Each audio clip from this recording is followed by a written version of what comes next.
Hi అండి, నమస్తే. Welcome to smart Telugu వంటలు అండ్ వ్లాగ్స్. ఇవాల్టి మన రెసిపీ నేతి బొబ్బట్లు. మృదువుగా, చాలా మెత్తగా, నోట్లో కమ్మగా కరిగిపోతాయి.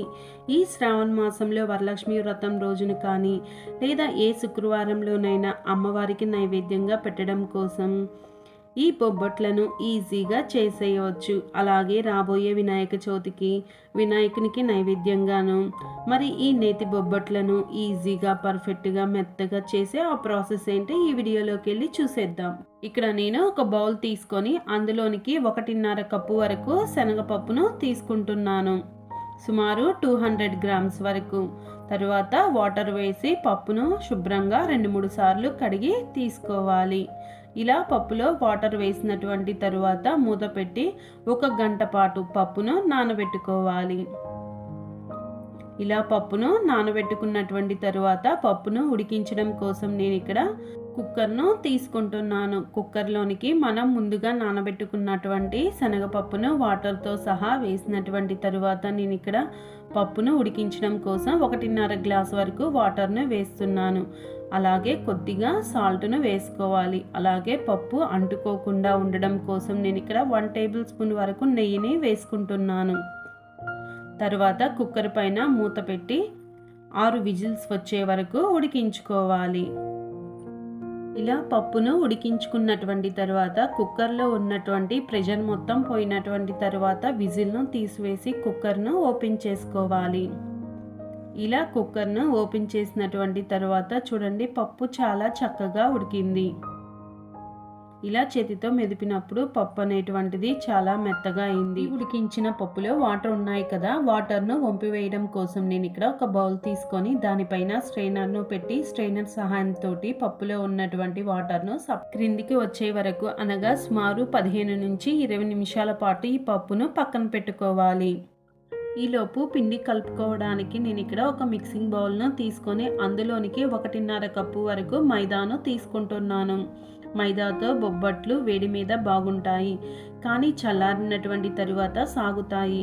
అలా సాగకుండా ఉండడం కోసం నేను ఇక్కడ 1/2 కప్పు వరకు గోధుమ పిండిని కూడా తీసుకుంటున్నాను. అలాగే బొబ్బట్లు క్రిస్పీగా ఉండడం కోసం నేను ఇక్కడ 1 టేబుల్ స్పూన్ వరకు బొంబాయి రవ్వను యూస్ చేస్తున్నాను.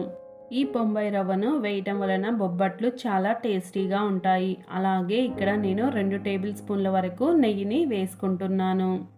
తర్వాత చిటికెడు సాల్ట్ను వేసుకుంటున్నాను.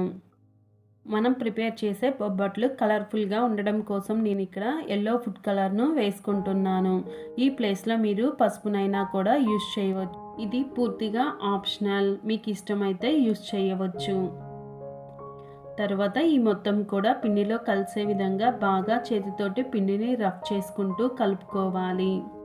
ఈ విధంగా పిండి మొత్తాన్ని కూడా కలపటం వల్ల మనం వేసినటువంటి బొంబాయి రవ్వ అలాగే నెయ్యి మొత్తం కూడా ఈ పిండికి స్ప్రెడ్ అవుతుంది. అలాగా మనం పిండి కలిపేటప్పుడు చాలా చక్కగా వస్తుంది.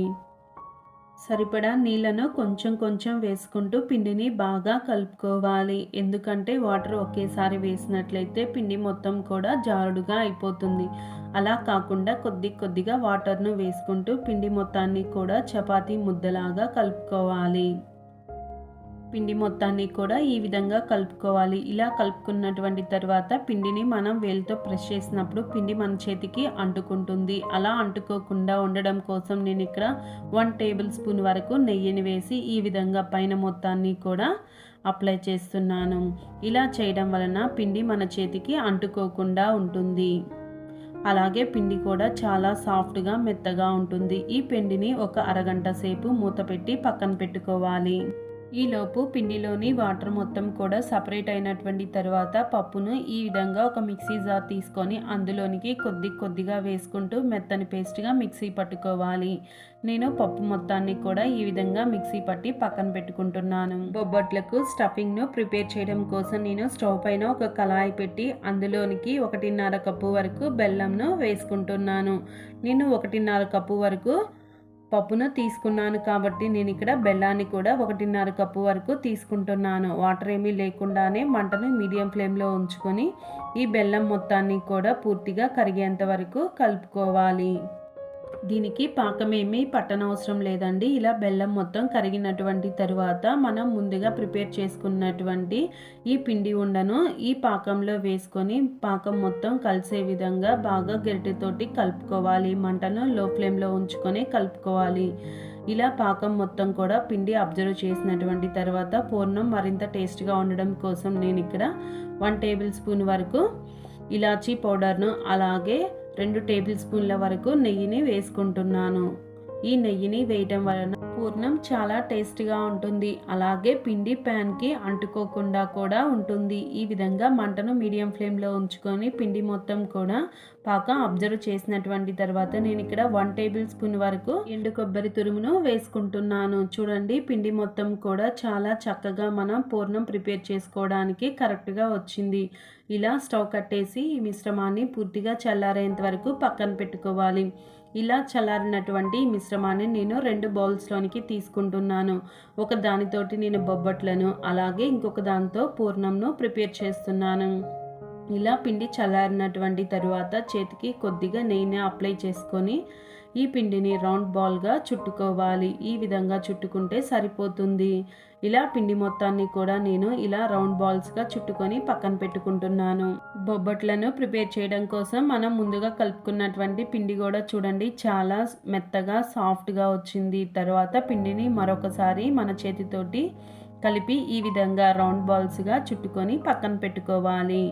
ఇక్కడ పూర్ణం అనేటువంటిది నేను చిన్న సైజులో అలాగే పిండిని కొంచెం పెద్ద సైజులో తీసుకుంటున్నాను. బొబ్బట్లను ప్రిపేర్ చేయడం కోసం నేను 2 బటర్ పేపర్ను ఈ విధంగా కత్తిరించి తీసుకుంటున్నాను. ఒక దానిపైన నెయ్యిని ఈ విధంగా అప్లై చేసుకోవాలి.